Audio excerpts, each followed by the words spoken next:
Boxing has been characterized as a struggle between life and death. The winner lives, the loser dies. Boxing, one of the oldest sports, demands that its gladiators have no fear and are ready to risk their lives in the pursuit of wealth, fame, and recognition. It is therefore no surprise that most of the young men who turn to prize fighting come from poor families.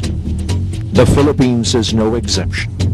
Indeed, it's been the rule from the days of Pancho, Seferino Garcia, and in more recent years, Gabriel Flash Elorde. But of all the kids who sought to break away from the shackles of their childhood poverty, one name rings out: Manny Pacquiao, a young man who knows no fear.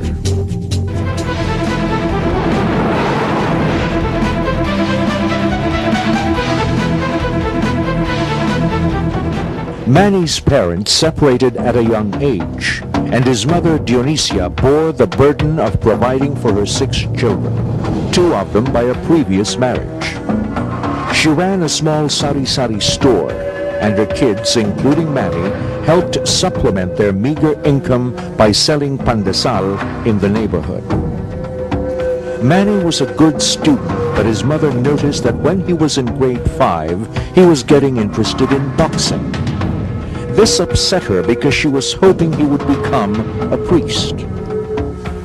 But Manny knew there was no way his mother could pay for an education, and he made up his mind that his best chance would be to become a boxer.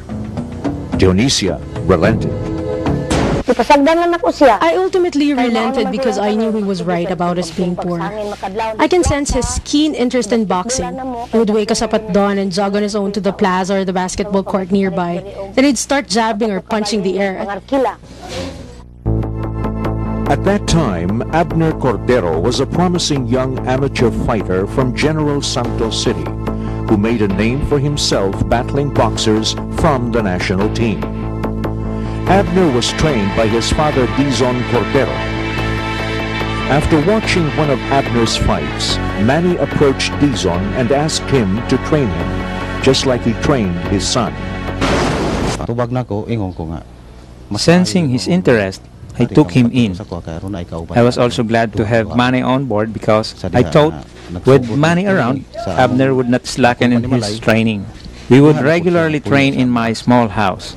I treated him as if he was one of my sons. I remember Manny at that time had no shoes.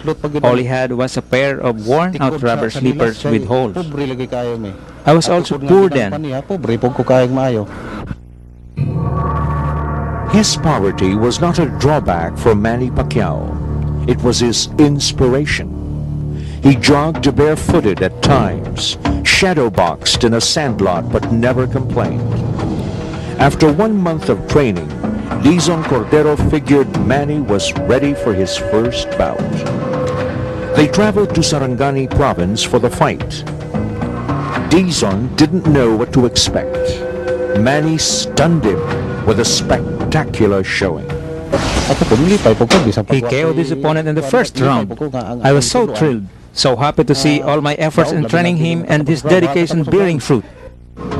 Under Dizon Cordero, Manny fought more than 30 times without losing a bout. He was that good because Dizon's philosophy was developing a power punch as the ultimate weapon. Soon, Manny left for Manila to try his luck. In a letter to his mother, Manny asked her not to worry about him, pointing out that he was surviving despite everything. He wrote, "Life is also difficult here. There are times when I eat rice only once a day." Dionisia was deeply touched by her son's letter. I wept when I read his words. I wrote back and told him to persevere and bide his time. I implored him to be a good boy always and to pray. Since then, we were writing each other regularly. In one of his letters, I remember a happy one. This was before he became a professional boxer. He said he was doing fine and he had some good news. He found a job in a scrap metal factory somewhere in Taguig. He worked by scraping the rusts out of the recycled metals.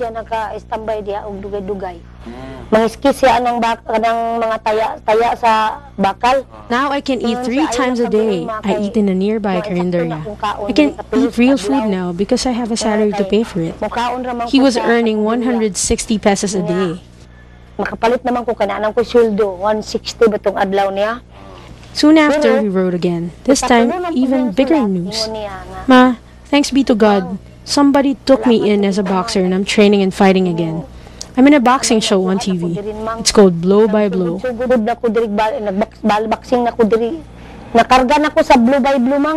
He was going to call me long distance. And I finally got to talk to him and excitedly said, Mang, watch my fight on TV tomorrow, December 25 sa Blow by Blow. I was so happy to hear his voice. He then told me to call him once a week because he terribly missed me. He was still very young then. He got so homesick. He said he was now staying with his tita Cora and that they had a phone. And I can now call and talk to him. Sige naman kung maka long distance sa imo basta naa naman ko number sa telephone ana. Dionisia had no TV in their home. She had to go to a downtown appliance store with her other son to watch Manny fight on Blow by Blow. She was scared, but Manny won in 3 rounds. His mother was so thrilled and so proud. In June 1996, Manny returned to his hometown for a fight against Bert Batiller, more than 1 year after he began his pro career.